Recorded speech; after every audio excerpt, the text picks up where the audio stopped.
बिस्मिल्लाहिर्रहमानिर्रहीम। Senior rank के person senior साफ़ी अमन मीर साहब मुझे सर बहुत शुक्रिया सर। ये बताएं पीके एक्ट चैलेंज किया गया है, क्या कहेंगे सर?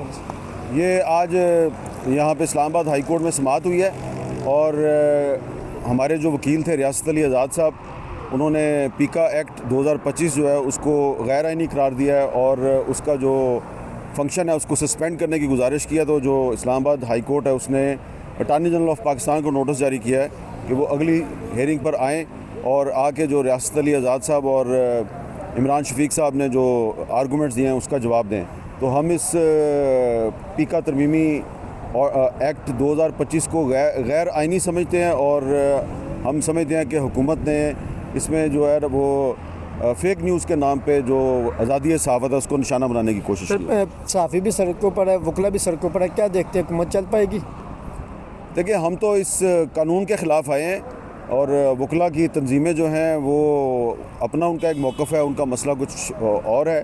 हम तो सिर्फ इस काले कानून के ख़िलाफ़ मज़ामत कर रहे हैं। थैंक यू सर, बहुत शुक्रिया।